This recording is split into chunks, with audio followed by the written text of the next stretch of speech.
Biotechnology के बच्चों हम टूल समझ चुके हैं। अब बायोटेक्नोलॉजी की प्रोसेस या बायोटेक में कौन कौन सी स्टेप्स फॉलो की जाती है इनके बारे में हम समझेंगे। पहले इन स्टेप्स के हम नाम लिख लेते हैं, डिटेल में एक करके समझेंगे। Steps involve in rDNA technology, recombinant DNA technology या जेनेटिक इंजीनियरिंग। पहला आता है आइसोलेशन ऑफ डीएनए, दूसरा fragmentation of DNA by restriction endonuclease, DNA बाहर निकलेगा, आरी से काटेंगे। आरी से जब उसको काट दिया जाएगा तो उसके बाद उसमें जेल इलेक्ट्रोफोरेसिस करके डिजायर्ड जीन को ढूंढेंगे।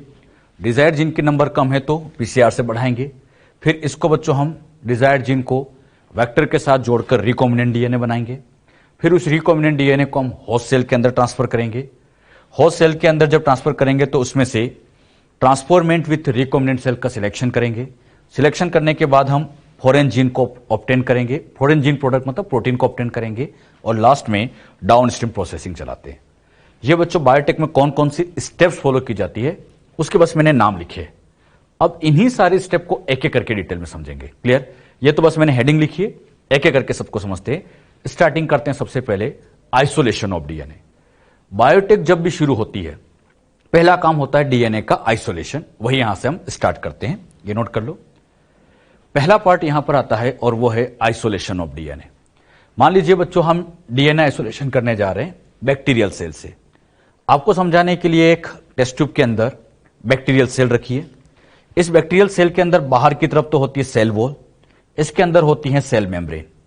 अब मुझे इतना बताओ, हमें इस डीएनए को बाहर निकालना है। तो डीएनए को बाहर निकालना है तो इसकी सेल वॉल सेल मेम्ब्रेन को ब्रेक करना पड़ेगा। आप बताओ, बैक्टीरिया से बाहर निकालना है, सेल वॉल तोड़ना है, कौन सा एंजाइम? हां, सेल वॉल को तोड़ना है बैक्टीरिया के अंदर, कौन सा एंजाइम? तो यहां पर एंजाइम यूज करेंगे लाइसोजाइम। मेम्ब्रेन को तोड़ना है या तो हाई स्पीड पे घुमाओ या एक और अच्छा तरीका होता है लाइपेज एंजाइम मिला दो। लाइपेज जो होता है लिपिड को तोड़ेगा और मेम्ब्रेन जो होती है मेनली लिपिड से बनी है, तो ये लाइपेज लिपिड को तोड़ेंगे, मेम्ब्रेन रप्चर हो जाएगी। तो हम क्या करेंगे, टेस्ट ट्यूब में इन दोनों को यहां पर मिक्स कर देंगे, मतलब लाइसोजाइम लाइपेज को मिला देंगे। जैसे इनको मिलाएंगे तो मिलाने से ये सेल वॉल और सेल मेम्ब्रेन के आप देखो ब्रेक फ्रेगमेंट्स हो गए, मतलब ये ऐसे टुकड़ों में टूट गई। सेल वॉल भी टूट गई, सेल मेम्ब्रेन भी टूट गई एंजाइम डालने से। अब बच्चों इसको यहां पर हाई स्पीड पर ऐसे रोटेट करेंगे। टेस्ट ट्यूब को ऐसे रोटेट करना, घुमाना, इस प्रोसेस को कहा जाता है सेंट्रीफ्यूगेशन। सेंट्रीफ्यूगेशन का मतलब हाई स्पीड पे घुमाना। हाई स्पीड पे घुमाने से क्या होता है कि ये जो सेल वॉल सेल मेम्ब्रेन के फ्रेगमेंट्स है ये सब नीचे बैठ जाते हैं, मतलब यहां पर नीचे की तरफ सेटल डाउन हो जाते हैं कुछ इस तरह से। ये जो सेल वॉल सेल मेम्ब्रेन के टुकड़े से नीचे की तरफ बैठ जाएंगे और जैसे ये नीचे बैठेंगे ऊपर की तरफ ये डीएनए रह जाएगा। लेकिन एक खास बात, जब हम इस सेल को तोड़ेंगे तो सेल में से तो आरएनए प्रोटीन सब बाहर निकलेगा। तो जैसे ये सेल टूटेगी तो यहां से डीएनए आरएनए प्रोटीन सब बाहर आ जाएंगे। अच्छा, इस सेल में से तो सारी चीजें बाहर आ जाएगी, तो डीएनए आरएनए प्रोटीन सब बाहर आ गए। हां, सेल वॉल सेल मेम्ब्रेन के टुकड़े नीचे बैठ जाएंगे। अब इनको लेके डीएनए आरएनए प्रोटीन जो बने हैं, इन तीनों में से हमें रिक्वायरमेंट किसकी है? अच्छे से बताना, किसकी रिक्वायरमेंट है? हमें रिक्वायरमेंट डीएनए की है। आरएनए की जरूरत नहीं है, प्रोटीन की जरूरत नहीं है। बताओ, आरएनए को तोड़ना है, कौन सा एंजाइम? हां, आरएनए तोड़ने के लिए हम यहां पे डालेंगे आरएनएज, मतलब टेस्ट ट्यूब के अंदर आरएनएज मिला देंगे। अच्छा, इसी तरह से प्रोटीन को तोड़ना हो तो वेरी गुड, प्रोटीएज डाल देंगे। अब ये आरएनएज आरएनए को तोड़ेगा, प्रोटीएज प्रोटीन को तोड़ेगा, मतलब आरएनए और प्रोटीन को क्या कर दिया जाएगा? डिस्ट्रॉय कर दिया जाएगा, तोड़ दिया जाएगा, क्योंकि हमें जरूरत केवल डीएनए की है। अरे बात समझ में? तो हम यहां आरएनएस प्रोटीएस का यूज करते हैं। अच्छा, मुझे बताओ, हमने डीएनएस का यूज क्यों नहीं किया? अरे डीएनएस का यूज करते तो डीएनए टूट जाता, तो फिर आइसोलेशन क्या होता? तो हम डीएनएस का यूज नहीं करते, बाकी आरएनएस प्रोटीएस का यूज करते हैं, ताकि आरएनए और प्रोटीन यहां ब्रेक हो जाए। अभी जो बताया इतना पहले नोट कर लो, ये डायग्राम नोट कर लो। नोट किया इतना? अच्छा, इसी को हम नेक्स्ट स्लाइड पे लेते हैं।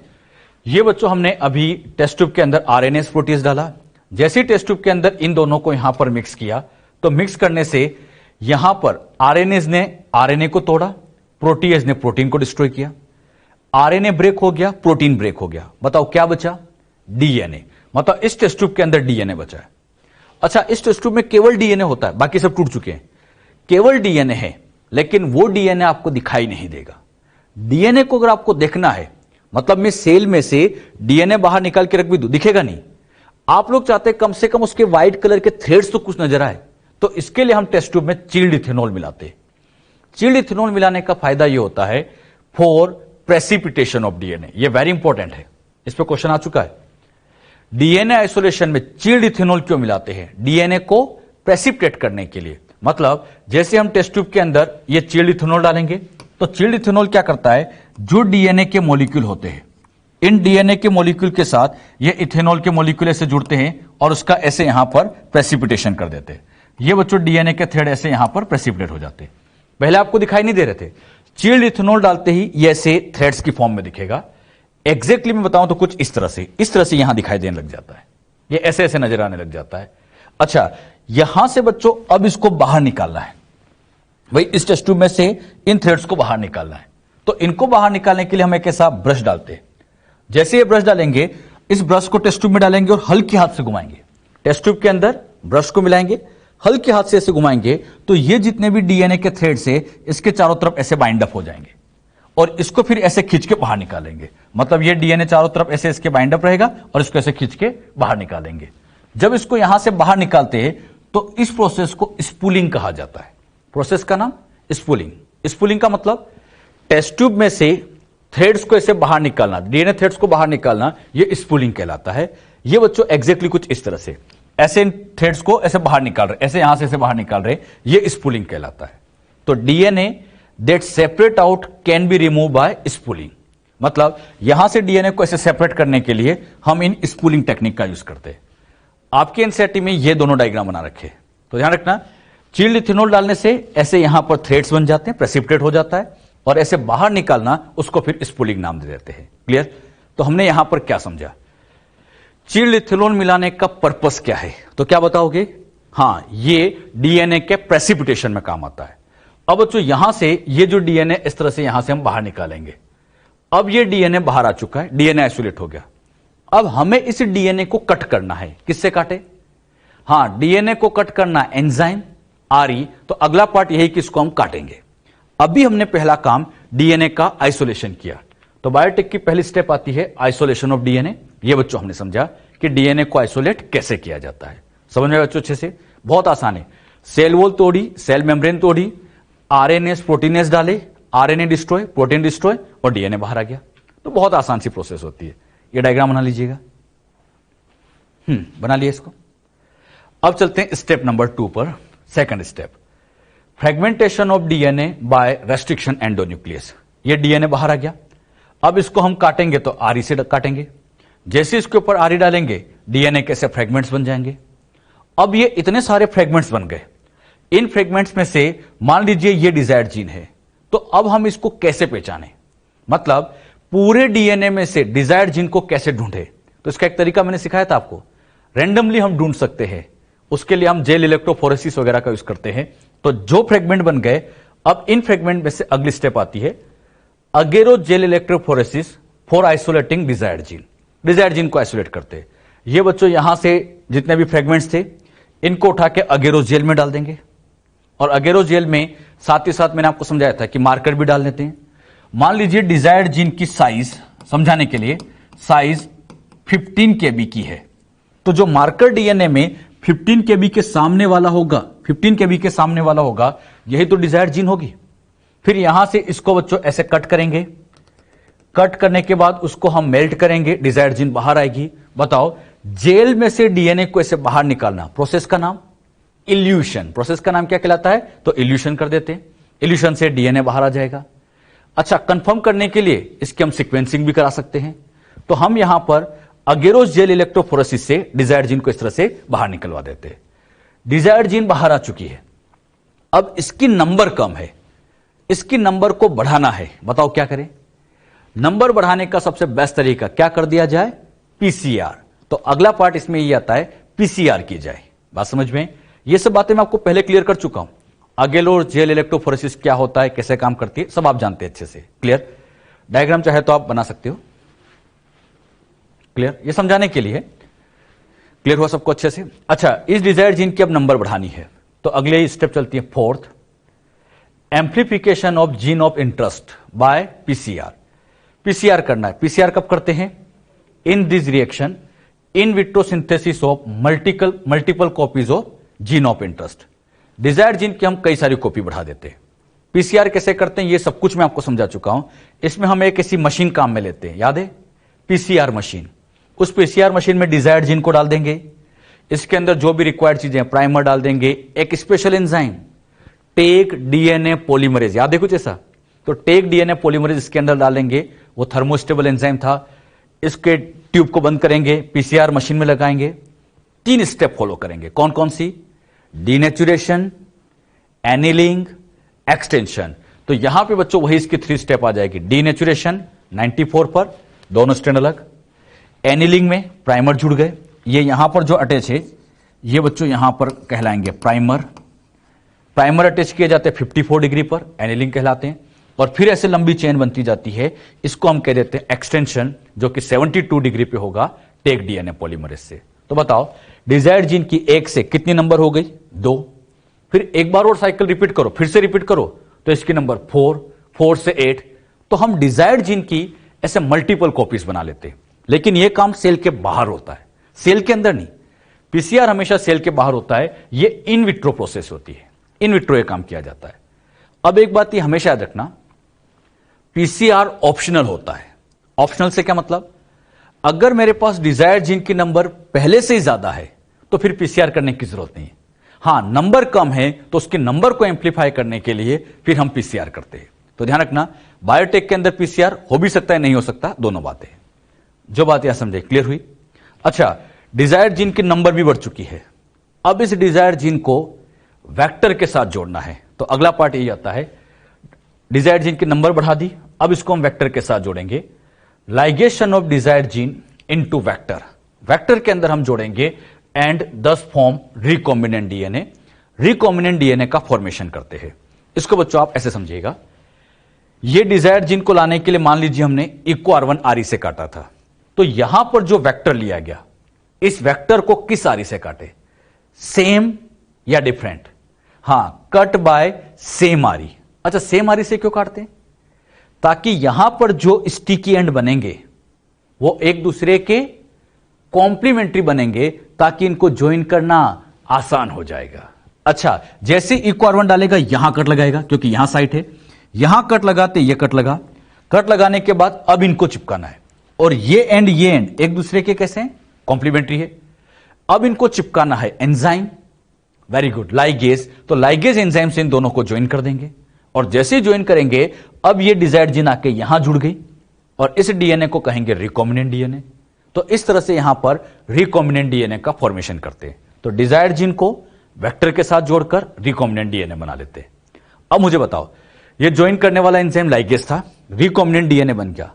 अब इस रिकॉम्बिनेंट डीएनए का करे क्या? सोचो। हां, इस रिकॉम्बिनेंट डीएनए को उठा के होस्ट सेल के अंदर ट्रांसफर किया जाए। कहां? होस्ट सेल के अंदर ट्रांसफर किया जाए। तो यही अगला पार्ट आता है, इसको भी नोट कर लो। अच्छा, रिकॉम्बिनेंट डीएनए बन गया, तो इसके बाद नेक्स्ट स्टेप आती है insertion of recombinant DNA into host cell. जो रिकॉम्बिनेंट डीएनए बनाया गया, इसको हम होस्ट सेल में पहुंचाए। अच्छा, एक तरीका और आज के टाइम पे ये आया कि हम वेक्टर का यूज ना करें, मतलब डायरेक्ट डिजायर्ड जीन को भी हम होस्ट में डाल सकते हैं। उसके भी कुछ तरीके आज के टाइम पर डेवलप हो चुके हैं, बिना वेक्टर के भी जीन पहुंचा सकते हैं। तो कौन से तरीके से हम जीन पहुंचा सकते हैं? जीन पहुंचाने की 2 मेथड होती है, एक इनडायरेक्ट मेथड, एक डायरेक्ट मेथड। इन मेथड को हम बहुत ध्यान से समझेंगे। सबसे पहला आता है इनडायरेक्ट मेथड। इनडायरेक्ट मेथड का मतलब gene transfer by using vector. Vector का यूज करना है, मतलब यहां पर ये बच्चों वेक्टर है, और इस वेक्टर के साथ यहां पर इस तरह से ये डिजायर्ड जीन लगा रखी होगी। तो हम इस तरह से इन वेक्टर का यूज करके जीन पहुंचाएंगे। लेकिन आज के टाइम पर ये जो डिजायर्ड जीन होती है, बिना वेक्टर के भी डायरेक्ट पहुंचा सकते हैं। तो उसी मेथड को हम कहते हैं डायरेक्ट मेथड। नाम से समझ में आता है, डायरेक्ट मतलब बिना वेक्टर के पहुंचा दो। तो इसको हम कह सकते हैं वेक्टर लेस जीन ट्रांसफर। बिना वेक्टर के भी हम जीन पहुंचा सकते हैं, वेक्टर लेस जीन ट्रांसफर। तो 2 तरीके हो चुके हैं, या तो हम वेक्टर का यूज करें या बिना वेक्टर के भी।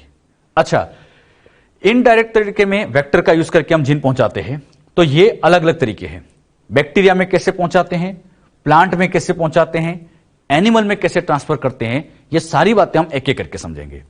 तो जीन ट्रांसफर इन बैक्टीरिया, प्लांट, एनिमल इनडायरेक्ट तरीके से कैसे कैसे पहुंचाई जाती है, मैं आपको सभी तरीके यहां आपको बताऊंगा। अब डायरेक्ट तरीके की बात करें तो ये भी कई तरीके के हो सकते हैं। डायरेक्ट जीन ट्रांसफर करने के आज के टाइम पे होते हैं जैसे माइक्रो इंजेक्शन मेथड, इसी तरह से इलेक्ट्रोपोरेशन, पार्टिकल गन मेथड, इसी तरह से केमिकल मीडिएट, केमिकल केल से पहुंचा सकते हैं, या लाइपोसोम मीडिएटेड जीन ट्रांसफर। तो जीन ट्रांसफर के डायरेक्ट तरीके भी बहुत सारे हैं। हम बच्चों इन सारे तरीके को समझेंगे। पहले मैं आपको इनडायरेक्ट मेथड समझाऊंगा, फिर मैं आपको डायरेक्ट तरीके भी समझा दूंगा। क्लियर? तो पहले इनको लिख लीजिए। इनडायरेक्ट मतलब ये और डायरेक्ट मतलब ये चाहे मत लिखो अभी। इन सारे मेथड को हम एक एक करके आगे डिटेल में समझेंगे अभी। क्लियर? सबसे पहले शुरुआत करते हैं इनडायरेक्ट मेथड से, और उसमें भी पहला तरीका जीन ट्रांसफर इन बैक्टीरिया। तो मैं आपको बैक्टीरिया में सबसे पहले समझा रहा हूं। पहला पार्ट आता है जीन ट्रांसफर इन बैक्टीरिया। बैक्टीरिया के अंदर रिकॉम्बिनेंट डीएनए को कैसे पहुंचाते हैं? ये बच्चों यहां टेस्ट ट्यूब है, इसके अंदर ये बैक्टीरियल सेल है। बैक्टीरियल सेल के अंदर सेल वॉल होती है। सेल वॉल के ठीक अंदर की तरफ आप देख रहे हैं सेल मेम्ब्रेन भी है, सेल वॉल भी है, सेल मेम्ब्रेन भी है, और ये हमारे पास रिकॉम्बिनेंट डीएनए। अच्छा, डीएनए पहले मुझे इतना बताओ, मैक्रोमोलिक्यूल होता है या माइक्रो? छोटा होता है या बड़ा? हां, हमने शुरुआत जब टॉपिक की स्टार्टिंग की थी मोलिकुलर बेसिस में यही बताया था कि डीएनए बड़ी साइज के होते हैं, मैक्रोमोलिक्यूल होते हैं। इनमें फॉस्फेट होता है, तो फॉस्फेट होने की वजह से ये हाइड्रोफिलिक नेचर के भी होते हैं, हाइड्रोफोबिक नहीं, हाइड्रोफिलिक नेचर के होते हैं। तो यहां रिकॉम्बिनेंट डीएनए की खास बात, मैक्रोमोलिक्यूल्स होते हैं और हाइड्रोफिलिक होते हैं। अच्छा, मैक्रो होने की वजह से ये सेल के अंदर आसानी से नहीं पहुंचते, और हाइड्रोफिलिक होने से एक बड़ी प्रॉब्लम है, ये मेम्ब्रेन इनको जाने नहीं देती। मेम्ब्रेन से हाइड्रोफोबिक को पहुंचाना आसान है। किसको? हाइड्रोफोबिक को। हाइड्रोफिलिक को पहुंचाना बहुत मुश्किल होता है, लेकिन बच्चों इसको अंदर ट्रांसफर तो करना है। अब बात आती है कि इस बड़े डीएनए को यहां ट्रांसफर कैसे किया जाए, कैसे इसको ट्रांसफर करें। ट्रांसफर करने का एक ही तरीका यहां दिख रहा है कि यहां इस सेल के अंदर हमें पोर बनाना पड़ेगा, उस पोर के थ्रू ही यह अंदर पहुंचेगा। अब बात आती है यहां पोर कैसे बनाए। पोर बनाने के लिए सबसे पहले क्या किया जाता है, इसके अंदर ऐड किया जाता है divalent cation like calcium ion. मतलब इस टेस्ट ट्यूब के अंदर कैल्शियम को मिला दिया जाता है। टेस्ट ट्यूब के अंदर क्या मिला देंगे? कैल्शियम। जैसे ये सेल थी, रिकॉम्बिनेंट डीएनए था, और ये कैल्शियम मिला दिया। कैल्शियम मिलाने से फायदा ये होता है कि ये कैल्शियम इस रिकॉम्बिनेंट डीएनए को इस सेल वॉल के साथ बाइंड करने में हेल्प करता है। कैल्शियम पर पॉजिटिव चार्ज है, तो इस नेगेटिव चार्ज वाले डीएनए को यहां बाइंड करने में हेल्प कराता है। अच्छा, एक बात समझना, कैल्शियम डालने से फायदा यह होता है कि यह कैल्शियम इस डीएनए को तो यहां बाइंड करता है, साथ ही साथ कैल्शियम की सेल वॉल के साथ एफिनिटी भी ज्यादा होती है। मतलब यह कैल्शियम यहां पर सेल वॉल और डीएनए को आपस में बाइंड करने में हेल्प कराता है। एक बात यह ध्यान रखना, बिना कैल्शियम के भी जीन ट्रांसफर हो सकता है।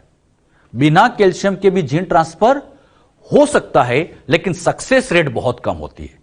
कैल्शियम डालने से फायदा यह होता है कि यह बड़े आसानी से अंदर पहुंच जाएगा, इसकी एफिशिएंसी बढ़ जाएगी। तो इस सेल की डीएनए अपटेक की एफिशिएंसी को बढ़ाने के लिए कैल्शियम डालते हैं, और अगर सेल की कैल्शियम डालने से एफिशिएंसी बढ़ जाए तो ऐसी सेल्स को कॉम्पिटेंट सेल कहते हैं। कॉम्पिटेंट सेल किसको कहते हैं? डेफिनेशन ध्यान रखना, this cell is more efficient for uptake of DNA. मतलब ऐसी सेल जो डीएनए अपटेक की एफिशिएंसी ज्यादा रखती है उसे हम कॉम्पिटेंट सेल कहते हैं। कौन सी सेल कहते हैं बच्चों? कॉम्पिटेंट। और कॉम्पिटेंट सेल बनाने के लिए कौन सा आयन यूज करते हैं? कैल्शियम। डाइवेलेंट कैटायन का यूज करते हैं, मोनोवेलेंट नहीं, डाइवेलेंट कैटायन कैल्शियम का यूज करते हैं, और इसकी हेल्प से ही यह यहां आसानी से बाइंड अप कर जाता है। क्लियर? ये अच्छा, एक बार फिर पूछ रहा हूं मैं आपसे, क्या बिना कैल्शियम के जीन ट्रांसफर हो सकता है? यस, हो तो सकता है, लेकिन एफिशिएंसी कम होती है। एफिशिएंसी को बढ़ाने के लिए कैल्शियम मिलाते हैं, और एफिशिएंसी ज्यादा हो गई, सेल का नाम कॉम्पिटेंट सेल। ऐसे पूछेंगे व्हाट इज कॉम्पिटेंट सेल, तो क्या बताओगे? ऐसी सेल जिसके डीएनए अपटेक की पावर ज्यादा है, कॉम्पिटेंट सेल कहलाती है। बात समझ में? ये जितना भी काम किया जाता है सब कुछ बच्चों आइस के अंदर किया जाता है। मतलब ये जो टेस्ट ट्यूब होती है आइस के अंदर ऐसे रख दी जाती है, आइस के अंदर 0 डिग्री के अंदर ये सारा काम किया जाता है। सब कुछ आइस के अंदर किया जाता है। अभी तक की जो बात मैंने आपको समझाई, क्लियर हुई? तो हमने यहां पर कैल्शियम डाला, डीएनए सेल वॉल से अच्छे से बाइंड हो जाता है, सब कुछ काम आइस पे हो रहा था। इतना डायग्राम पहले बना लो। अच्छा, अब क्या करते, यहां पे बच्चों अब क्या किया जाएगा, ये डायग्राम अभी हमने बनाया, आइस पे रखा हुआ था, सारा काम आइस पे था, कैल्शियम रखा हुआ था, ये यहां जुड़ा था। अब इसको उठा के हम सडन ट्रांसफर करेंगे 42 डिग्री पे। इसको बहुत ध्यान से आप समझिएगा। इस फ्लास्क के अंदर समझिएगा आइस भरा हुआ है, टेस्ट ट्यूब रखी हुई है, टेस्ट ट्यूब रखी हुई है, चारों तरफ क्या भरी हुई आइस, कितना डिग्री, 0 डिग्री। अब हम एक फ्लास्क और लेंगे, इस फ्लास्क के अंदर वाटर को गर्म करेंगे, और वाटर को गर्म करके यहां बच्चों जब वाटर को गर्म करेंगे तो वाटर को गर्म करते करते 42 डिग्री पहुंचा देंगे, और अब हम यहां से टेस्ट ट्यूब को उठा के सडनली इसको 42 पे पहुंचाएंगे। मतलब यहां एक फ्लास्क लेंगे, 42 डिग्री पानी गर्म कर रखा है, अब इसको उठा के सडनली ट्रांसफर करना है, अचानक से यहां पहुंचाना है। जैसे बच्चों अचानक से यहां पहुंचाओगे तो अचानक पहुंचाने से सेल को क्या फील हुआ, पहले 0 डिग्री था, सेल सोच रही थी सब कुछ ठंडा ठंडा है, लेकिन अचानक 42 पे डाल दिया तो सेल को एक हल्का सा झटका लगता है कि अचानक से आग किसने लगा दी, या गर्माहट किसने कर दी, मतलब यहां ये गर्मी कैसे हो गई, ऐसे आग किसने लगा दी।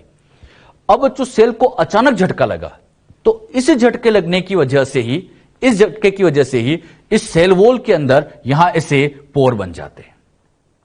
सडन ट्रांसफर करने का फायदा क्या होता है, सेल को शॉक लगता है, झटका लगता है, और उसी शॉक की वजह से यहां पोर क्रिएट हो गया।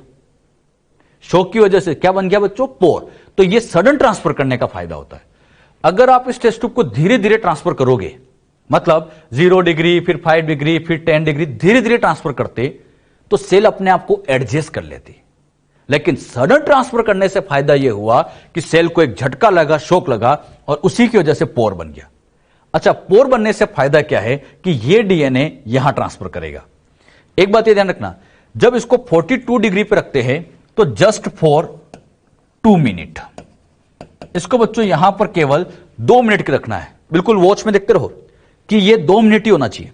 जैसे 42 डिग्री पर 2 मिनट हुआ, उसी टाइम वापस इसको सडनली 0 डिग्री पे पहुंचाएंगे। मतलब 2 मिनट ही रखना है, ज्यादा देर नहीं।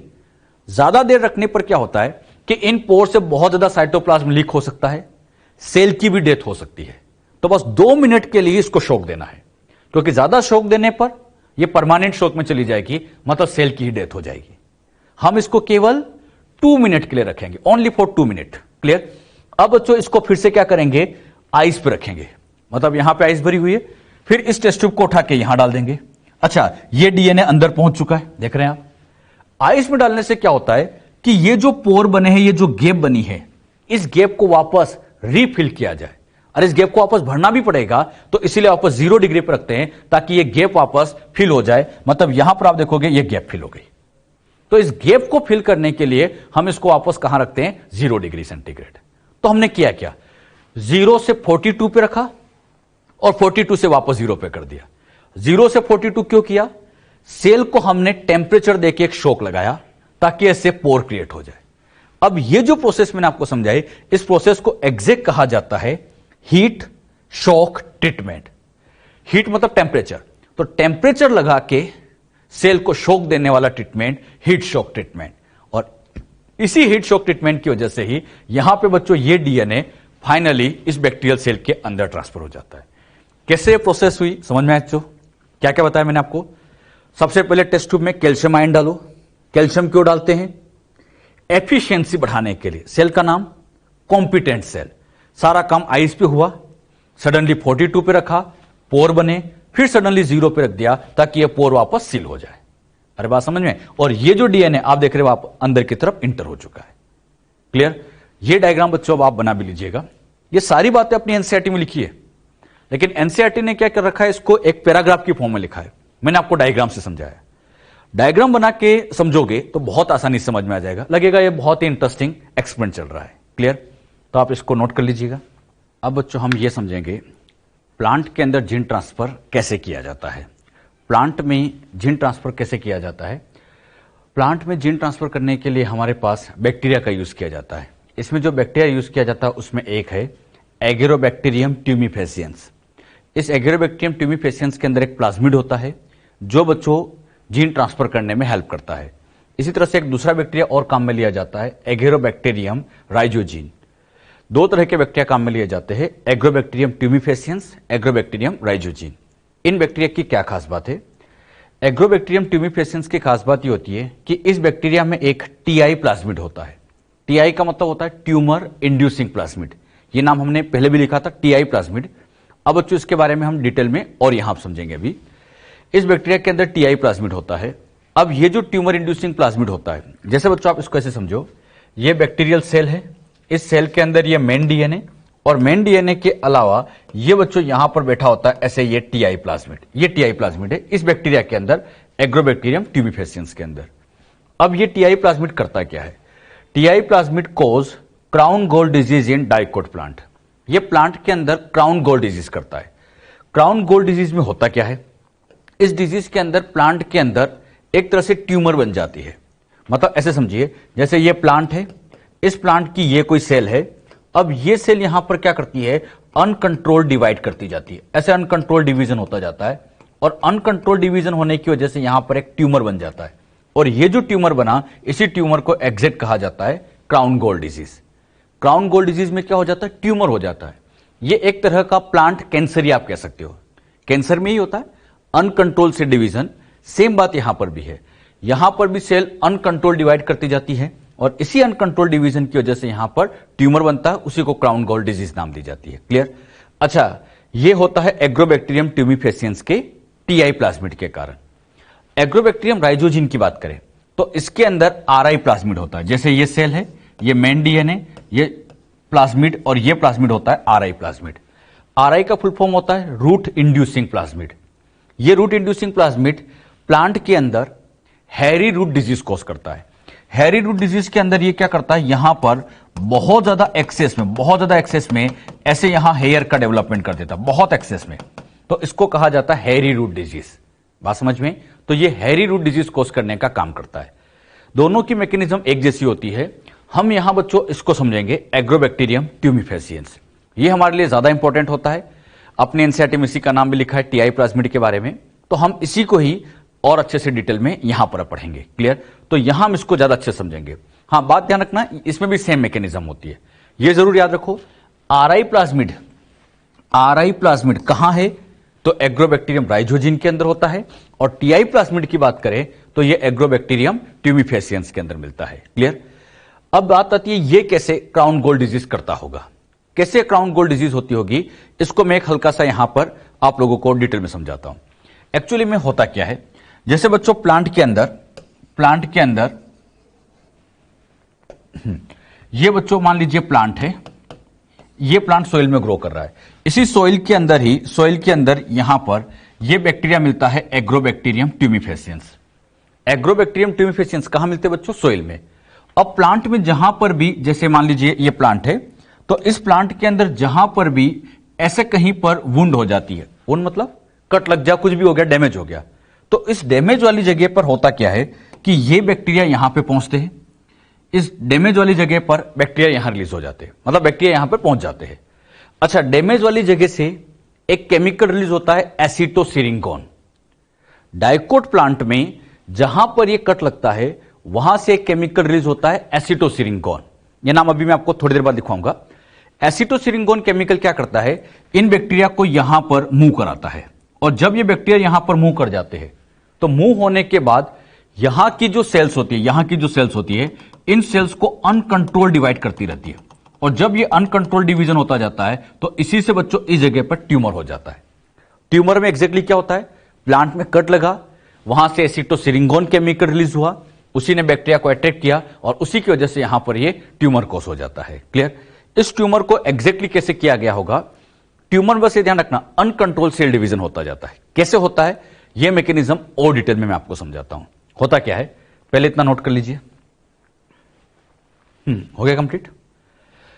अब बच्चों यहां पर हम क्या करें, ये एक बैक्टीरिया की सेल आपको बना दी, एग्रोबैक्टीरियम ट्यूमिफेसियंस बैक्टीरिया को यहां ड्रॉ कर लिया है। क्लियर? ये एग्रोबैक्टीरियम ट्यूमिफेसियंस बैक्टीरिया है। इस बैक्टीरिया के अंदर ये तो है मेन डीएनए, और ये बच्चों यहां पर होता है टीआई प्लाज्मिड। ये टीआई प्लाज्मिड, ये ध्यान रखना, टीआई प्लाज्मिड कौन से बैक्टीरिया में मिलता है? Agrobacterium tumefaciens. और ये नेचुरली मिलता है, ये नेचुरली इसके अंदर मिलता ही है। क्लियर? ये तो है बच्चों बैक्टीरिया की सेल होती है। क्लियर? अब यहां पर ये बच्चों इस टीआई प्लाज्मिड के अंदर यहां से लेके यहां तक का, बहुत ध्यान सुना, पहले उसको बच्चों बहुत अच्छे से एक बार समझ लो, फिर इसको नोट कर लेना, पहले समझो अच्छे से। यहां से लेके और यहां तक का ये जो इतना सेक्शन है, ये इतना सेक्शन कहलाता है टीडीएनए। टीडीएनए इसलिए कहा जाता है T for transfer, T for transfer. Transfer नाम इसलिए दिया जाता है क्योंकि यही एग्जैक्टली प्लांट के अंदर ट्रांसफर होता है। प्लांट में पूरा नहीं जाता, प्लांट में ये टीडीएनए ही जाता है, तो इसलिए इसको हम कहते हैं ट्रांसफर डीएनए। फिर सुनना, इस पूरे प्लाज्मिड का नाम बोलो, टीआई प्लाज्मिड। इस टीआई प्लाज्मिड के अंदर एक छोटा सेक्शन है, उसको हम क्या कह देते हैं, टीडीएनए। ये प्लांट के अंदर ट्रांसफर होता है। इसी के अंदर बच्चों टीआई प्लाज्मिड में एक जीन लगी होती है जिसका नाम है वीर जीन। वीर का मतलब यहां वायरुलेंट होता है, वायरुलेंट जीन। अच्छा, ये वायरुलेंट जीन कई पार्ट में से डिवाइड होती है, इसमें ए पार्ट होता है, बी पार्ट होता है, ऐसे इसके वीर जीन के भी अलग अलग पार्ट है, वीर ए, वीर बी, वीर सी, ऐसे अलग अलग पार्ट होते हैं। अब ये वीर जीन क्या करती है, इस टीडीएनए का रेप्लिकेशन भी कराती है। टीडीएनए का रेप्लिकेशन कराती है मतलब इसकी कॉपी तैयार करती है और साथ ही साथ इसको प्लांट में भी भेजती है। क्लियर? अच्छा, इसके अंदर एक ओआरआई साइट होती है।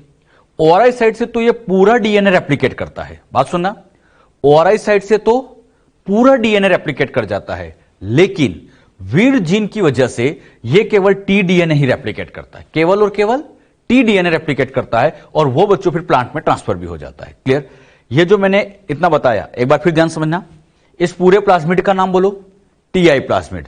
ये छोटा सेक्शन टीडीएनए, छोटा सेक्शन वीर जीन, इसी के अंदर ओआरआई साइट है।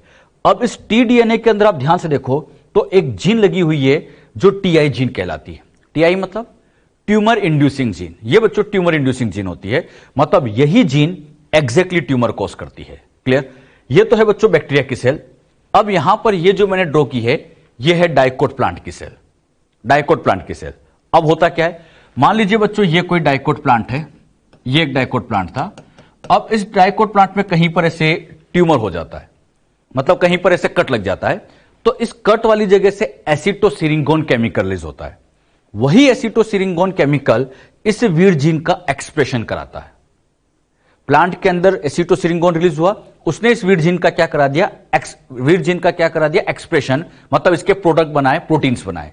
अब वही प्रोटीन क्या करते हैं, ये जो टीडीएनए है, अच्छा यहां पर बच्चों ये तो प्लांट का डीएनए है, ये डीएनए ऑफ प्लांट सेल, ये बच्चों इस टीडीएनए का क्या करा देता है, रेप्लिकेशन। मतलब वीर जीन ने ही टीडीएनए को यहां पर क्या कर दिया, रेप्लिकेट, उसका रेप्लिकेशन कर दिया, उसकी एक कॉपी तैयार हुई। अब ये टीडीएनए का एक पार्ट यहां आ गया, रेप्लिकेशन हो गया, एक पार्ट बना, यहां आ गया। अब बच्चों यही वीर जीन एक काम और करती है, इन प्लांट और बैक्टीरिया के बीच में कैसी ट्यूब बना देती है। अच्छा, ये ट्यूब केवल डाइकोट प्लांट में ही बनेगी। अगर यहां मोनोकोट प्लांट होता तो मोनोकोट प्लांट से एसिटोसिरिंगोन रिलीज नहीं होता, और एसिटोसिरिंगोन रिलीज नहीं होता तो वहां पर ये वीर जीन एक्सप्रेस नहीं होती, तो वहां पर इस तरह की ट्यूब नहीं बनती। तो ध्यान रखना, ये केवल और केवल डाइकोट प्लांट्स में ही होता है, क्योंकि उसी से एसिटोसिरिंगोन केमिकल रिलीज होता है। अच्छा, वीर जीन ने टीडीएनए को रेप्लिकेट किया, उसकी कॉपी बनाई, और ये जो यहां पे टीडीएनए बना, अब ये टीडीएनए इस बच्चों यहां ट्यूब से होता हुआ प्लांट में पहुंच जाता है। क्या सिखाया, कुछ समझ में आया? टीडीएनए का रेप्लिकेशन हुआ, प्लांट में पहुंचा। बताओ, ये पूरा प्लाज्मिड प्लांट में जा रहा है या छोटा पार्ट, केवल एक छोटा सेक्शन टीडीएनए? एग्जाम में क्वेश्चन आ चुका है, टीआई प्लाज्मिड का कौन सा पार्ट प्लांट में ट्रांसफर होता है, तो केवल और केवल टीडीएनए ट्रांसफर होता है। अब बच्चों ये टीडीएनए यहां आ चुका है। अब ये टीडीएनए क्या करता है, ये जो आपको प्लांट सेल का डीएनए दिख रहा है, इस प्लांट सेल के मेन डीएनए में जाके इंटीग्रेट हो जाता है, जुड़ जाता है। मतलब ये प्लांट सेल के मेन डीएनए में गया और मेन डीएनए पे जाकर ये इंटीग्रेट हो जाएगा। मतलब T-DNA integrated into DNA of plant cell. ये बच्चों प्लांट सेल है, तो प्लांट सेल के डीएनए में जाके ये इंटीग्रेट हो गया, मतलब ये प्लांट के डीएनए में जाके जुड़ जाता है। इंटीग्रेट मतलब जुड़ गया। ये बच्चों यहां पर इतना, ये जो पार्ट है, ये पार्ट एग्जैक्टली कौन सा है, तो ये पार्ट वही टीडीएनए, तो ये टीडीएनए यहां इंटीग्रेट हो गया है। अच्छा, मेन डीएनए में जुड़ने से फायदा क्या है, मुझे इतना बताओ। इस टीडीएनए के पास ओआरआई साइट नहीं है, तो ये रेप्लिकेट अकेला नहीं कर सकता है। अब हुआ क्या, ये मेन डीएनए में जुड़ गया। अब इस मेन डीएनए में तो ओआरआई साइट होती है। अब होगा क्या, यहां से जैसे रेप्लिकेशन होगा तो ये टीडीएनए भी प्लांट के अंदर साथ साथ रेप्लिकेट करता जाएगा और प्लांट की दूसरी सेल में भी ट्रांसफर होता जाएगा। तो मेन डीएनए में जुड़ने का फायदा समझ में है, ताकि ये रेप्लिकेट हो सके। अगर ये मेन डीएनए में नहीं जुड़ता तो फिर इसका रेप्लिकेशन कैसे होता, क्योंकि इसके पास तो ओआरआई साइट है ही नहीं, रेप्लिकेशन ही नहीं होता। तो मेन डीएनए में जुड़ गया। मेन डीएनए में जुड़ने से फायदा क्या हुआ, इसका आसानी से यहां पर क्या होता जाएगा, रेप्लिकेशन। अब बच्चों होता क्या है, ये जो टी डीएनए यहां पहुंचा है, ये टी डीएनए के अंदर यहां जो जीन लगी थी, आप सभी जानते हैं ये होती है टीआई जीन। अरे यही तो टीआई जीन थी। अब ये टीआई जीन यहां पर बनाती है आरएनए, आरएनए से बनते हैं प्रोटीन, प्रोटीन मतलब एक तरह से बन जाएंगे एंजाइम। यहां बच्चों एंजाइम का फॉर्मेशन होता है, और ये जो एंजाइम बनते हैं, इन्हीं एंजाइम की हेल्प से यहां पर सिंथेसिस हो जाता है ऑक्सिन का और साइटोकाइनिन का। ऑक्सिन और साइटोकाइनिन कुछ जानते हो? Auxin cytokinin plant growth hormone, मतलब Ti gene exactly auxin cytokinin के सिंथेसिस को बढ़ा देती है। वैसे प्लांट सेल में ऑक्सिन साइटोकाइनिन मिलता है, लेकिन ये टीआई जीन की वजह से एक्स्ट्रा ऑक्सिन साइटोकाइनिन बनने लग जाता है, और ये जो एक्स्ट्रा ऑक्सिन साइटोकाइनिन बना है, एक्स्ट्रा बना है, यही एक्स्ट्रा साइटोकाइनिन ऑक्सिन अब इस सेल को डिवाइड होने के लिए प्रमोट करते हैं। अरे ऑक्सिन साइटोकाइनिन का लेवल बढ़ेगा तो सेल डिवीजन स्टार्ट हो जाता है। तो यहां पर जो सेल होती थी, अब ये सेल के अंदर ऑक्सिन साइटोकाइनिन का लेवल बढ़ गया। अरे इसने ऑक्सिन साइटोकाइनिन का लेवल बढ़ा दिया, और ऑक्सिन साइटोकाइनिन के लेवल बढ़ने की वजह से अब ये सेल यहां पर ऐसे अनकंट्रोल्ड डिवाइड होने लग जाती है, और अनकंट्रोल्ड डिवीजन होने की वजह से ही यहां पे बच्चों एग्जैक्टली ये ट्यूमर हो जाता है। तो ये ट्यूमर कैसे होता है, कुछ समझ में आया? जितनी बात मैंने आपको समझाई, एक आउटलाइन फिर से देता हूं। क्या कहा मैंने? एग्रोबैक्टीरियम टीमीफेसियंस के अंदर वीड जीन है, टीडीएनए है। अच्छा, ये वीड जीन एसिटोसिरिंगोन केमिकल की प्रेजेंस में एक्सप्रेस होती है, टीडीएनए का रेप्लिकेशन कराती है, और इसी टीडीएनए को प्लांट में ट्रांसफर करती है। टीडीएनए को प्लांट में ट्रांसफर कौन कराता है? वीड जीन का प्रोडक्ट। अच्छा, प्लांट में जाने के बाद ये टीडीएनए प्लांट के मेन डीएनए में इंटीग्रेट हो जाता है। इंटीग्रेट मतलब जुड़ जाता है। बताओ जुड़ने से क्या फायदा? फायदा ये होता है कि जैसे ये प्लांट का डीएनए ओआरआई साइट से रेप्लिकेट होगा, ये भी साथ साथ रेप्लिकेट होता जाएगा। बात समझ में? अच्छा, मुझे बताओ यहां पर टीआई जीन करती क्या है? इस टीआई जीन की वजह से ऑक्सिन साइटोकाइनिन का सिंथेसिस बढ़ता है, और उसी की वजह से ये सेल अनकंट्रोल डिवाइड हो जाती है और ट्यूमर का फॉर्मेशन होता है। नीट में क्वेश्चन आ चुका है, टीआई जीन किसके सिंथेसिस को बढ़ाती है? तो ऑक्सिन और साइटोकाइनिन। बात समझ में? मैंने बच्चों आपको यह बताया कि एग्जैक्टली ट्यूमर कैसे होता है। ट्यूमर कैसे होता है यह मैंने आपको समझाया। अब आप लोग अपना दिमाग लगाना, और मान लीजिए मेरे पास कोई डिजायर्ड जीन है, यह कोई डिजायर्ड जीन है। इस डिजायर्ड जीन को मुझे इस प्लांट में पहुंचाना है, तो बताओ हम इसको कैसे पहुंचाएं? मतलब इस डिजायर्ड जीन को कहां लगाए कि यह बच्चों प्लांट के अंदर ट्रांसफर हो जाए? अब अपना साइंटिफिक दिमाग लगाओ, आप लोग सोचो जरा क्या करना चाहिए। ये जो बनाया समझ में आया इतना तो भी? इसको नोट भी कर लो बच्चों पहले। क्लियर इतना सबको? अब बताओ ये जीन कहां ट्रांसफर कर लेनी चाहिए? सोचो जरा। हां, बहुत अच्छा दिमाग लगाते हैं कि इस टीआई जीन को हटा दे या टीडीएनए को हटा दे। टीडीएनए को पूरे को हटाने से फायदा नहीं बच्चों। किसको हटाएंगे? टीआई जीन, क्योंकि यही हार्मफुल जीन है। अरे यही तो नुकसान कर रही है, यही टीआई जीन तो ट्यूमर कोस करा रही है। तो इस टीआई जीन को हटा दो और उसकी जगह काम की जीन चिपका दो। मतलब इसमें से इसके हार्मफुल पार्ट को हटा के काम का पार्ट लगा दो।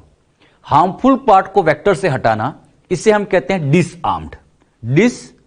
डिसआर्म्ड का मतलब उसके आर्म को कट कर दिया, डिसआर्म कर दिया, हार्मफुल पार्ट को कट कर दिया। अब यह कैसे होता है यह मैं आपको समझाता हूं। पहले इतना नोट कर लिया सबने? यहां बच्चों अब एग्जैक्टली क्या होता है, यह बच्चों टीआई जीन है। बात को समझना। अब यहां पर यह जो टीआई जीन है, इस टीआई जीन को, यह बैक्टीरिया प्लांट सेल है ये तो आप जानती है, इस टीआई जीन को यहां से हटा देंगे। यहां से हटा दिया, और जैसे बच्चों ये टीआई जीन यहां से हटेगी, टीआई जीन के हटने की वजह से हुआ क्या, यहां पर एक गैप बन गई, और इसी गैप वाली जगह पर डिजायर्ड जीन को उठा के यहां चिपका देंगे। बताओ डिजायर्ड जीन हमने एग्जैक्टली किसकी जगह लगा दी? जहां बच्चों ये टीआई जीन थी, उस टीआई जीन को हटा दिया, टीआई जीन को हटा दिया और उसकी जगह डिजायर्ड जीन लगा दी। और डिजायर्ड जीन लगाने के बाद अब हमें कुछ नहीं करना है, चुपचाप बस बैठे बैठे देखते रहना है। यहां बच्चों वीड जीन ने रेप्लिकेशन किया तो इससे टीडीएनए की कॉपी बनी, और जब ये टीडीएनए रेप्लिकेट हुआ तो डिजायर्ड जीन भी साथ जा रही है। अब ये डिजायर्ड जीन प्लांट में पहुंचेगी, और डिजायर्ड जीन प्लांट में जाने के बाद अब ये प्लांट के डीएनए के साथ इंटीग्रेट होगी। अच्छा, जैसे ये इंटीग्रेट होगी, ये टीडीएनए प्लांट में इंटीग्रेट होगा, इंटीग्रेट हुआ तो इस बार डिजायर्ड जीन आ गई। मतलब यहां पर ये जो जीन लगी हुई है ये एग्जैक्टली अपनी डिजायर्ड जीन है। तो हमने किया क्या, डिजायर्ड जीन को यहां लगाया और यहां लगाते ही आप देखो फाइनली प्लांट पे पहुंच गई, और प्लांट पे पहुंची नहीं, प्लांट के मेन डीएनए में भी जुड़ गई। अब बताओ मेन डीएनए में जुड़ने से क्या फायदा? हां, यह फायदा होता है कि इस ओआरआई साइट की वजह से यह भी साथ साथ रेप्लिकेट करता जाएगा, साथ साथ इसकी नंबर सेल के अंदर बढ़ती चली जाएगी। अरे बात समझ में? तो यह इसका बहुत बड़ा बेनिफिट होता है। तो एग्जैक्टली किया क्या, हार्मफुल जीन को हटाया, डिजायर्ड जीन को चिपकाया, और बस बैठे बैठे देखते रहे, और चुपचाप यहां पर इस जीन ने प्लांट के अंदर ट्रांसफर किया, और ट्रांसफर ही नहीं किया, मेन डीएनए में जुड़वा किया। और क्यों जुड़ा दिया? ताकि आगे की हर सेल के अंदर ये ट्रांसफर होती चली जाए। जो बात मैंने आपको यहां समझाई क्लियर हुई? तो ये बच्चों अपने आप में एक नेचुरल जेनेटिक इंजीनियरिंग है, अपने आप होता है, और हमें कुछ नहीं करना है, बस पार्ट को हटाओ, नई जीन चिपका दो, बाकी काम अपने आप हो जाता है। तो टीआई प्लाज्मिड प्लांट में जीन पहुंचाता है, लेकिन किस तरह के प्लांट में? डाइकोट प्लांट के अंदर। जो बात यहां पर मैंने आपको समझाई क्लियर हुई? समझ में आया सबको अच्छे से? अब बच्चों होगा क्या, इसके कुछ स्पेशल पॉइंट मैं आपको बता देता हूं। टी का मतलब होता है transfer DNA, DNA which transfer in plant, जो प्लांट में ट्रांसफर होता है। At the place of wound, जहां पे भी प्लांट में कट लगता है, in plant acetosyringone chemical is release, acetosyringone chemical release होता है। This chemical induce the expression of vir gene, ये वीड जीन का एक्सप्रेशन कराती है। फिर क्या होता है, the product of vir gene, vir gene से जो प्रोटीन बनते हैं, replicate and transfer T-DNA into plant cell, वो प्लांट सेल के अंदर ट्रांसफर करते हैं। Ti gene of T-DNA, Ti gene of T-DNA contain gene of auxin and cytokinin synthesis. Auxin cytokinin synthesis की जीन ही ये जो टीआई प्लाज्मिड के अंदर ये टीआई जीन होती है, ये टीआई जीन एग्जैक्टली किसकी जीन रखती है? Auxin and cytokinin. और इसी टीआई जीन को क्या कर देते? हटा देते। The harmful Ti gene remove from the plasmid, harmful gene को हटा देते। Now this plasmid is known as disarmed Ti plasmid. Disarm का मतलब हार्मफुल पार्ट को कट कर देना, उसे हम डिसआर्म कह देते हैं। क्लियर? अच्छा, इसको हटा दिया तो अब इसकी जगह डिजायर्ड जीन लगा देंगे। तो at the place of Ti gene desired gene is inserted, desired gene को इंसर्ट कर देंगे। Now desired gene transfer into plant along with T-DNA, T-DNA के साथ वो प्लांट में चली जाएगी, and it integrated into DNA of plant cell, और ये प्लांट सेल के डीएनए में इंटीग्रेट भी हो जाती है। क्लियर? ये जो मैंने पॉइंट बताए, ये पॉइंट आप ध्यान भी रखिए, ये सब क्वेश्चन आ चुके। ऑक्सिन साइटोकाइनिन की जीन होती है, ये टीडीएनए ही प्लांट के अंदर ट्रांसफर होता है, तो ये पॉइंट यहां से पूछे जा चुके हैं। क्लियर? तो आप लोगों को ये जितनी बातें मैंने यहां प्लांट की समझाई है, ये सब आपको अच्छे से आना चाहिए। ये नोट कर लीजिएगा आप लोग। क्या नोट? अच्छा, एक छोटा सा पॉइंट और मैं आपको क्लियर कर देता हूं। एक बात और मुझे बताइए, ये मान लीजिए मेरे पास यहां पर कोई प्लांट है, इस प्लांट के अंदर, अब बताओ इस प्लांट के अंदर ये मेरे पास कोई डिजायर्ड जीन है, इसे डिजायर्ड जीन को प्लांट में ट्रांसफर तो करना है। बताओ प्लांट के कहां पर इसको ट्रांसफर किया जाए, मतलब रूट में ट्रांसफर करें, शूट में ट्रांसफर करें, लीफ में ट्रांसफर करें, कहां इसको पहुंचाना चाहिए? मतलब प्लांट के अंदर हम जीन पहुंचाते हैं तो कहां इसके अंदर पहुंचाना चाहिए? एक बात बच्चों आप लोग ध्यान रखना, प्लांट के अंदर जब जीन पहुंचाते हैं तो इस प्लांट में जीन पहुंचाने से कोई फायदा नहीं होता। मतलब जैसे एनवायरमेंट में जो प्लांट लगे, हम चाहे उसके अंदर जीन पहुंचा दे, कोई फायदा नहीं होगा। एग्जैक्टली हम करते क्या समझिएगा, ये जो हमारी डिजायर्ड जीन होती है, ये या तो प्लांट के एंथर के अंदर ट्रांसफर करेंगे या बच्चों ओव्यूल के अंदर, एंथर या ओव्यूल में, मतलब जहां गैमिट्स बनने वाले, या गैमिट्स के अंदर पहुंचा सकते हो। अब बच्चों डिजायर्ड जीन को उठा के यहां ट्रांसफर करेंगे। अच्छा, यहां ट्रांसफर करेंगे तो क्या होगा, अब डिजायर्ड जीन यहां गए, फिर बच्चों इसका फर्टिलाइजेशन होगा, और इसके फर्टिलाइजेशन से अल्टीमेटली मिलेगा सीड, और उस सीड के अंदर अपनी डिजायर्ड जीन होगी। भाई फर्टिलाइजेशन होगा, सीड मिलेगा। अब इस सीड को उठा के जब यहां पे ग्रो किया जाएगा, तो ग्रो करने के बाद अब जो प्लांट बनेगा, इस पूरे प्लांट के अंदर हमारी डिजायर्ड जीन होगी। मतलब जो प्लांट पहले से एग्जिस्टेंस है उसके अंदर जीन पहुंचाओ, कोई फायदा नहीं होता बेटे, कोई फायदा नहीं होता, काम ही नहीं करती हो तो, और काम भी कर लेगी तो पर्टिकुलर एक टिश्यू तक, आप लोगों को इस पूरे प्लांट में जीन पहुंचानी होती है तो बेस्ट है उसके एंथर या ओव्यूल के अंदर पहुंचाओ। एंथर ओव्यूल में पहुंचाओगे तो जैसे ही फर्टिलाइजेशन होगा, गैमेट्स में फर्टिलाइजेशन होगा तो सीड बनेंगे और उस सीड को उठा के ग्रो कराया जाए तो इस प्लांट के अंदर हर जगह अपनी जीन होगी और यही प्लांट कहला देंगे जीएम प्लांट, मतलब जेनेटिक मॉडिफाइड प्लांट या ट्रांसजेनिक प्लांट। ये एग्जैक्टली ट्रांसजेनिक प्लांट है और फार्मर यही तो करते हैं। एग्जैक्टली ऐसा नहीं होता है कि खेतों में बहुत सारे प्लांट लगे हुए हैं उनमें जीन पहुंचा तो कोई फायदा नहीं। फार्मर ऑलरेडी ट्रांसजेनिक प्लांट लेके आते हैं मार्केट से और ये जो ट्रांसजेनिक सीड्स होते हैं इन्हीं ट्रांसजेनिक सीड को ग्रो किया जाता है और जब ग्रो करेंगे तो सारे के सारे प्लांट जेनेटिक मॉडिफाइड होंगे। अरे बात समझ में? तो ध्यान रखना, हम एग्जैक्टली जीन उसकी नेक्स्ट जनरेशन के लिए पहुंचाते हैं। इसमें पहुंचाने से कोई फायदा नहीं। किसके लिए काम करना होता है? नेक्स्ट जनरेशन के लिए। और यह ध्यान रखना, प्लांट की कौन से पार्ट में जीन होती है? तो हर सेल में। अरे सीड में है तो इसी से तो पूरा प्लांट बनेगा, तो हर सेल के अंदर चली जाएगी। तो हर सेल के अंदर हमारी डिजायर्ड जीन यहां पर अवेलेबल रहती है। बात समझ में है बच्चों अच्छे से? तो ये पॉइंट बस ऐसे समझने के लिए नोट करने की जरूरत नहीं।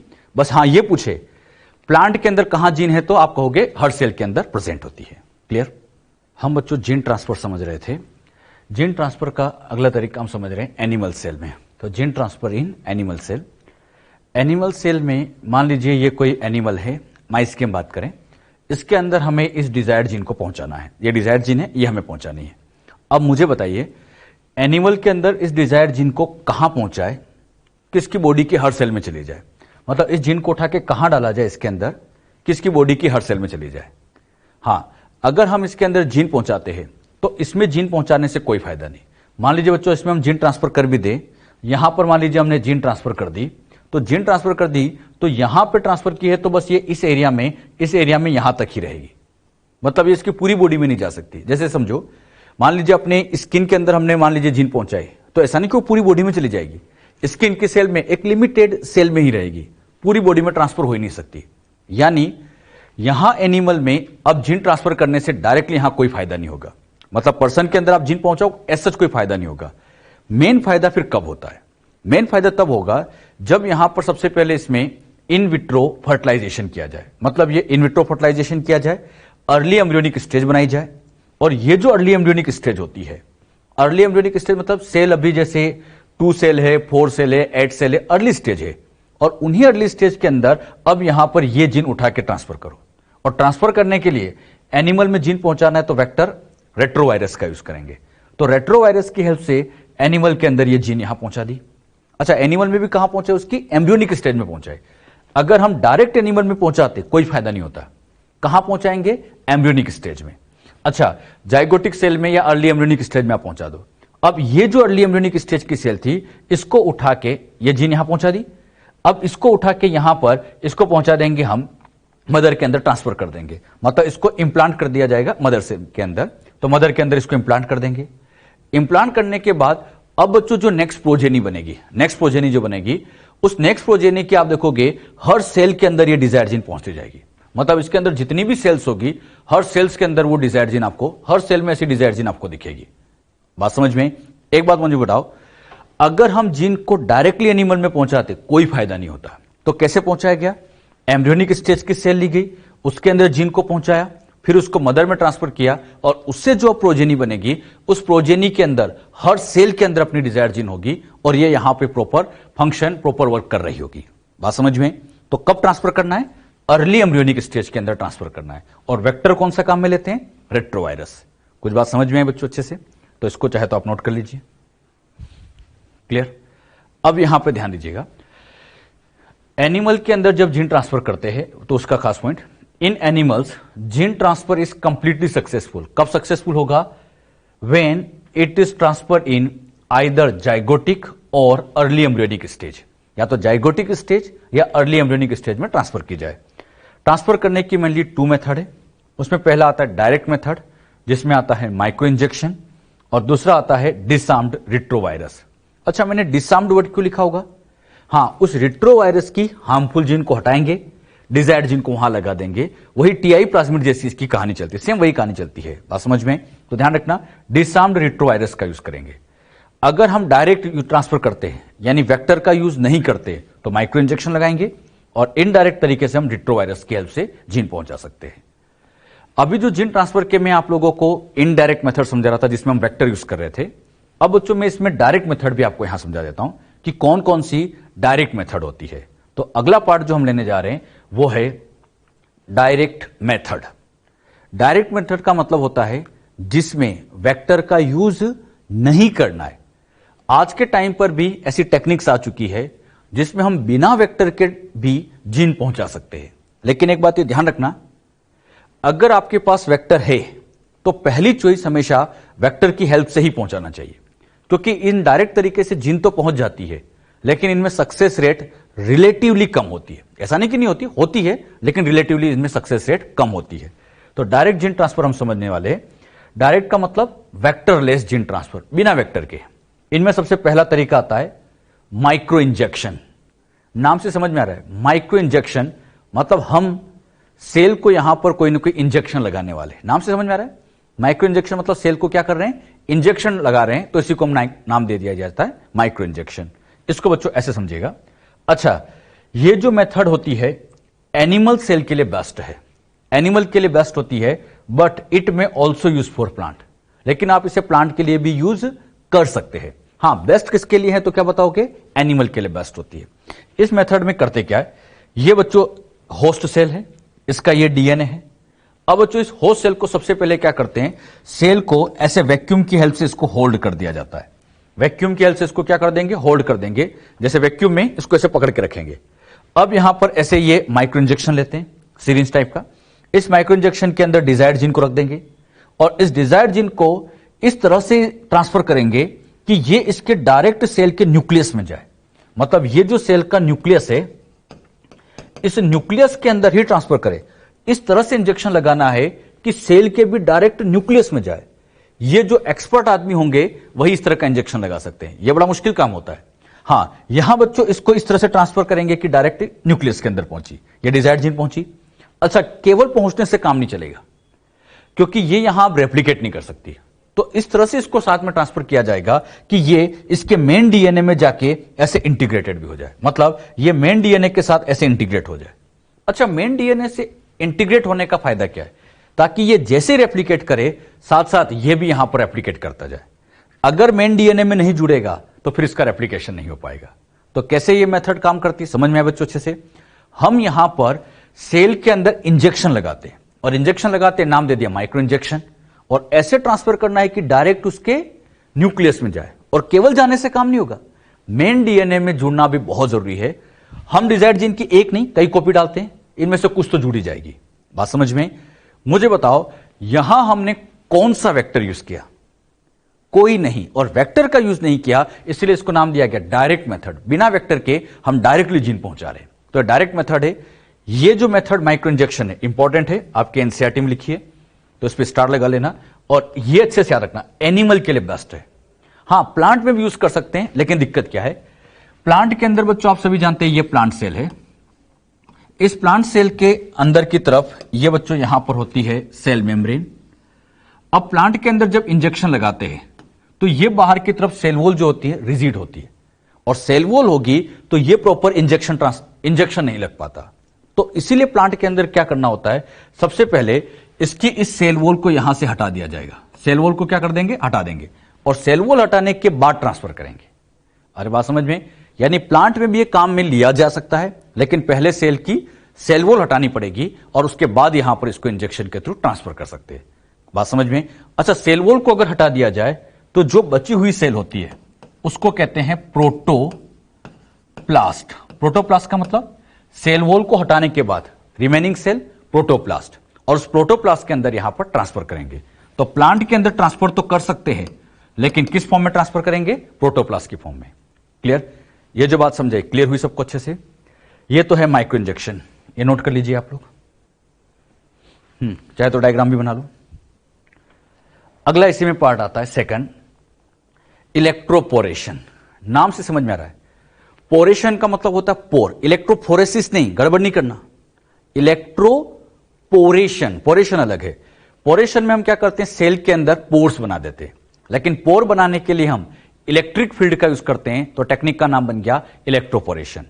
अच्छा, ये electroporation method it create transient या temporary pore in the plasma membrane. Plasma membrane के अंदर टेम्परेरी पोर बना देते हैं to facilitate entry of foreign DNA, ताकि से डीएनए अंदर इंटर कर जाए। मान लीजिए बच्चों यहां पर ये एक फ्लास्क है, एक एपरेटस है, इस एपरेटस के अंदर ये होस्ट सेल ले ली।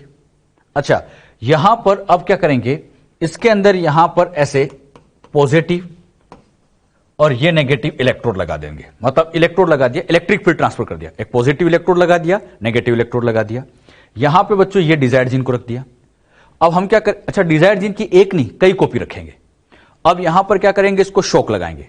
जैसे इलेक्ट्रिक शॉक लगेगा तो इस सेल के अंदर ऐसे पोर्स बनेंगे, और पोर बनेंगे तो इन पोर से होता हुआ डीएनए अंदर पहुंचेगा। लेकिन एक बात फिर मैं कहूंगा, यहां पर केवल अंदर जाने से काम नहीं होगा, मेन डीएनए के साथ अटैच भी होना पड़ेगा। और जब ये मेन डीएनए के साथ जुड़ जाएगा तो आगे की सेल के अंदर ये ट्रांसफर होता जाएगा। क्लियर? तो हमने यहां पर कौन सा वेक्टर यूज किया? कोई नहीं, हम डायरेक्ट यहां पहुंचा रहे, सेल के अंदर इलेक्ट्रिक फील्ड लगा के पोर बना रहे। टेक्निक का नाम इलेक्ट्रोपोरेशन। अच्छा, ये पोर टेम्परेरी होना चाहिए, क्योंकि अगर ये परमानेंट हो गया तब तो फिर सेल डिस्ट्रॉय हो जाती है। तो एक हल्का सा पोर लगा, हल्का सा इलेक्ट्रिक फील्ड लगाते हैं कि उसमें ट्रांजिएंट पोर बन जाए। बात समझ में? इलेक्ट्रोपोरेशन के बाद अगली मेथड आती है। अच्छा, इलेक्ट्रोपोरेशन प्लांट एनिमल में यूज कर सकते हैं। प्लांट में यूज करना है तो बेस्ट है कि पहले सेल वॉल हटा दें। पार्टिकल गन बायोलिस्टिक मेथड या जीन गन कहते हैं। यह भी एक इंपॉर्टेंट मेथड है जो आपकी एनसीईआरटी में दी है। पार्टिकल गन बायोलिस्टिक मेथड या जीन गन में होता क्या है? सुटेबल फॉर प्लांट, यह प्लांट के लिए सबसे बेस्ट है। इसमें क्या होगा, cells are bombarded with high velocity micro particle. Cells के ऊपर हम हाई वेलोसिटी के माइक्रो पार्टिकल से वहां ट्रांसफर करेंगे of gold and tungsten coated with DNA. इसमें जो माइक्रो पार्टिकल यूज करेंगे उसमें गोल्ड या टंगस्टन की कोटिंग कर देंगे। सीधी सी बात, ऐसे समझो आप इसको। इसमें क्या किया जाएगा कि जो डिजायर्ड जीन है उस डिजायर्ड जीन को हम हाई स्पीड से फेंकेंगे, सेल के ऊपर हाई स्पीड से ट्रांसफर करेंगे। अब जो डिजायर्ड जीन को हाई स्पीड से भेजे कैसे, तो उसे हम क्या करते हैं, ऐसे माइक्रो पार्टिकल्स की फॉर्म में बनाते हैं। और माइक्रो पार्टिकल बनाने के लिए हम इसके चारों तरफ गोल्ड या टंगस्टन की कोटिंग कर देते हैं। मतलब ऐसे ये डिजायर्ड जीन ऐसे गोल्ड के साथ कोट कर देंगे या टंगस्टन के साथ कोट करते हैं। कोटिंग करते टाइम हो सकता है इनकी सरफेस के ऊपर भी कोट की जा सकती है। क्लियर? यहां पर गोल्ड या टंगस्टन की क्या कर देते हैं, कोटिंग कर देते हैं। मतलब जैसे ये गोल्ड है, इसके ऊपर ऐसे डीएनए को ऐसे अटैच भी कर सकते हैं, कोटिंग इस तरह से भी कर सकते हैं। गोल्ड या टंगस्टन लेने का फायदा यह होता है कि ये दोनों इनर्ट है और साथ ही साथ ये टॉक्सिक नहीं होती। गोल्ड और टंगस्टन टॉक्सिक नहीं होती, मतलब ये नॉन टॉक्सिक है। तो अगर ये सेल में चले भी जाए तो कोई नुकसान नहीं करते। इनर्ट मेटल है और इनर्ट होने की वजह से कोई नुकसान नहीं करते, इसीलिए गोल्ड या टंगस्टन का यूज किया जाता है। यह क्वेश्चन आ चुका है। पार्टिकल गन मेथड में कोटिंग किसकी की जाती है, तो क्या बताओगे? गोल्ड या टंगस्टन की कोटिंग करते हैं। यानी गोल्ड या टंगस्टन कैसे माइक्रो पार्टिकल्स बना देते हैं। क्लियर? इतना नोट किया? ये बच्चों यहां पर गोल्ड या टंगस्टन के पार्टिकल्स थे जिसके अंदर डिजायर्ड जीन रखी है। अब हम यहां पर एक ऐसा एपरेटस काम में लेते हैं। इस एपरेटस के अंदर क्या करते हैं, ये जो गोल्ड और टंगस्टन के माइक्रो पार्टिकल से उनको उठा के यहां रख देते हैं। मतलब इन गोल्ड टंगस्टन के माइक्रो पार्टिकल को उठा के यहां रख देते हैं। इनको माइक्रो प्रोजेक्टाइल भी कहते हैं। अच्छा, इसी में क्या किया जाता है, नीचे की साइड में यहां पर ये टारगेट सेल लगा दी जाती है। ऐसे बच्चों यहां पर ऐसे बना देता हूं मैं, ये बच्चों यहां पर ऐसे टारगेट सेल को रख दिया गया, यहां पर ये टारगेट सेल रख दी जाती है। क्लियर? ऐसे नीचे की तरफ। अब क्या करेंगे, इसको यहां पर हाई स्पीड से ऐसे एसिलेट करेंगे हाई वेलोसिटी के साथ। जब ये हाई वेलोसिटी के साथ जाएगा तो ये जो सेल है, ये सेल बच्चों इसमें से होते हुए यहां चली जाएगी नीचे की तरफ, और ये पार्टिकल यहीं रुक जाएगा। मतलब ये जो पार्ट है यहीं रुक जाएगा और सेल हाई स्पीड से नीचे की तरफ ट्रांसफर की जाती है। ऐसा एक एपरेटस काम में लेते हैं। जब बच्चों इसको यहां ट्रांसफर करेंगे तो ट्रांसफर करते टाइम ये बच्चों यहां से ऐसे हाई स्पीड से इसको मूव कराए हाई स्पीड से, तो ये सेल ऐसे नीचे की तरफ जाएगी और सेल जाने के बाद ये बच्चों बम्बार्ड कर दी जाती है होस्ट सेल के ऊपर। मतलब ये जो होस्ट सेल है इनके ऊपर ये ऐसे बम्बार्ड करेंगे और ये हाई स्पीड से सेल के अंदर पहुंचेंगे। इतनी हाई स्पीड से पहुंचेंगे कि ये डायरेक्टली सेल के न्यूक्लियस में जाके ट्रांसफर हो जाए। क्लियर? लेकिन इतनी भी हाई स्पीड नहीं होनी चाहिए कि सेल को ही पेनिट्रेट कर जाए। तो ध्यान रखना, इस तरह से इसकी वेलोसिटी मेंटेन करते हैं कि बस ये सेल के अंदर इंटर कर जाए। बात समझ में? मुझे बताओ, यहां पर भी हम कोई वेक्टर यूज नहीं कर रहे हैं और वेक्टर यूज नहीं कर रहे हैं तो यह भी एक वेक्टरलेस तरीका है। यह तरीका ज्यादा बेस्ट है किसके लिए? प्लांट के लिए। प्लांट के लिए सबसे बेस्ट तरीका एक ये है जीन गन मेथड का हम यूज करें। गन इसलिए कहा जाता है जीन गन, जैसे हम बुलेट की स्पीड से इसको पहुंचाते हैं। गन के अंदर बुलेट है तो सेम यही है, ये गन है, इसके अंदर ये बुलेट है, तो इसलिए इसको नाम दे दिया गया जीन गन मेथड। क्लियर? तो जीन गन मेथड में बहुत इंपॉर्टेंट क्वेश्चन, किसके लिए यूज की जाती है? प्लांट के लिए। किसकी कोटिंग करते हैं? गोल्ड या टंगस्टन। क्यों करते हैं? इनर्ट है, टॉक्सिसिटी क्रिएट नहीं करते। बात समझ में? चाहे तो आप इस तरह से डायग्राम भी इसको बना सकते हो कि किस तरह से इसका यूज किया जाता है। क्लियर? इसी में ही अगला आता है डायरेक्ट मेथड, हम समझ रहे हैं। डायरेक्ट मेथड में नेक्स्ट आता है और वो है chemical mediated gene transfer. Chemical की मदद से हम जीन पहुंचाएंगे। यहां बच्चों एक स्पेशल केमिकल काम में लिया जाता है, पॉलीइथाइलिन ग्लाइकोल। केमिकल का नाम पॉलीइथाइलिन ग्लाइकोल, शॉर्ट में इसको पीईजी कहते हैं। अच्छा, ये पीईजी की हेल्प से भी हम डीएनए को ट्रांसफर कर सकते हैं। सबसे पहले ऐसे फ्लास्क के अंदर पॉलीइथाइलिन ग्लाइकोल को भर दिया जाता है, मतलब यहां पर ऐसे पॉलीइथाइलिन ग्लाइकोल को भर दिया गया। पॉलीइथाइलिन ग्लाइकोल का सॉल्यूशन यहां भर दिया जाता है, होस्ट सेल को रख देते हैं और डिजायर्ड जीन को रख देते हैं। अब ये पॉलीइथाइलिन ग्लाइकोल इन डीएनए के साथ बाइंड अप करता है, सेल्स के अंदर ये ऐसे पोर्स बनाता है और उनसे होता हुआ ये डीएनए अंदर आ सकता है। लेकिन एक खास बात है, इसमें सक्सेस रेट बहुत ही कम होती है।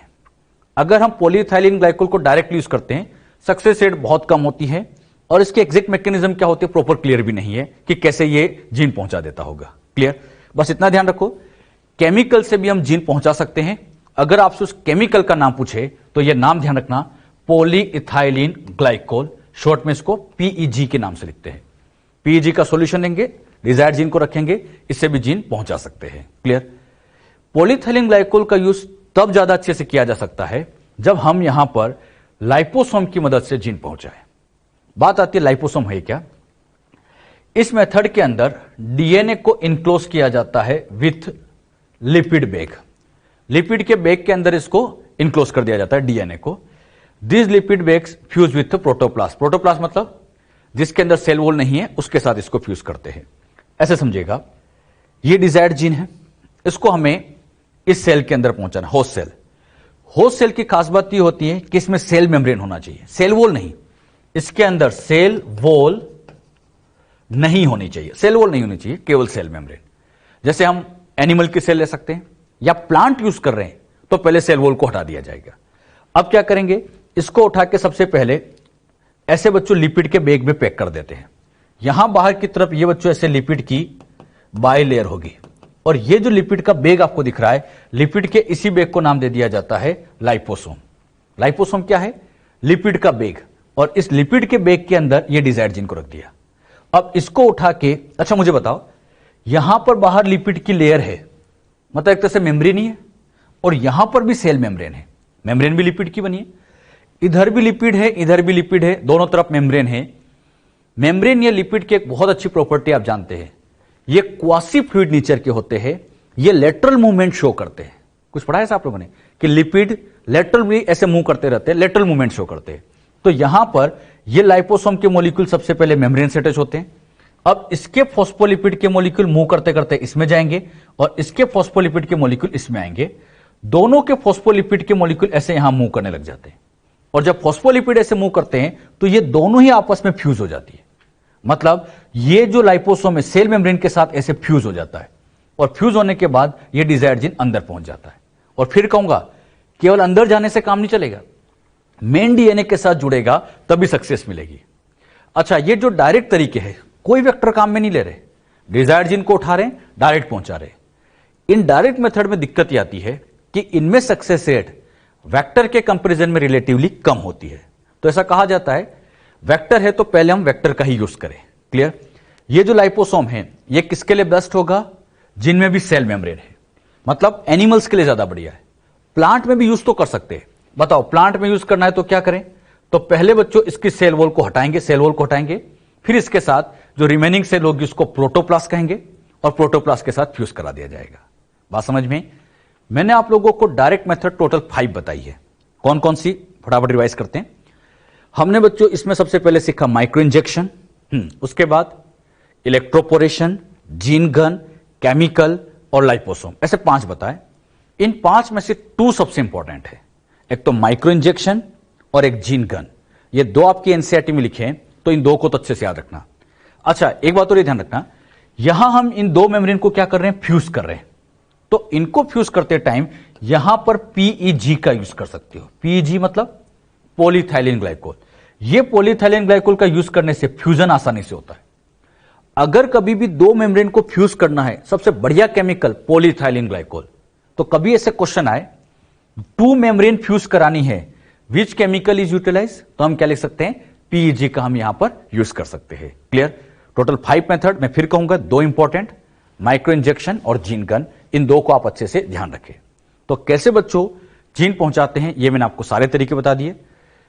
इनडायरेक्ट में वेक्टर का यूज नहीं करना है, डायरेक्ट में करना है। अच्छा, क्वेश्चन भी ऐसे पूछेंगे हो, प्लांट के अंदर जीन ट्रांसफर की इनडायरेक्ट मेथड कौन सी है। प्लांट के अंदर जीन ट्रांसफर इनडायरेक्ट मेथड, उसमें पहला ऑप्शन आपको दे देंगे जीन गन, सेकंड ऑप्शन दे देंगे माइक्रो इंजेक्शन, इस तरह से ऑप्शन दे देंगे। अच्छा, थर्ड आ जाएगा पीबीआर और फोर्थ आ जाएगा टीआई प्लाज्मिड। इस तरह से ऑप्शन बना के देंगे। क्या आंसर जाएगा, हाँ टीआई प्लाज्मिड। इनडायरेक्ट मतलब वेक्टर यूज करना है, ये यूज नहीं करेंगे, ये यूज नहीं करेंगे, क्योंकि ये तो वेक्टरलेस है, डायरेक्ट है। अरे क्वेश्चन इनडायरेक्ट पूछ रहा है। पीबीआर कब काम में लेते हैं, वो तो बैक्टीरिया के लिए काम में लेते हैं। प्लांट में पहुंचाना है तो फिर हम किसका यूज करेंगे, टीआई प्लाज्मिड। तो ऐसे क्वेश्चन घुमा के पूछते हैं। अब बच्चों को एग्जाम में कई बार ये डायरेक्ट इनडायरेक्ट नहीं दिखता है और गलतियां कर देते हैं, तो हमें सोच समझ के क्वेश्चन सोल्व करना है। कैसे इसका आंसर देना है, समझ में आया सबको अच्छे से, इसको भी नोट कर लीजिएगा।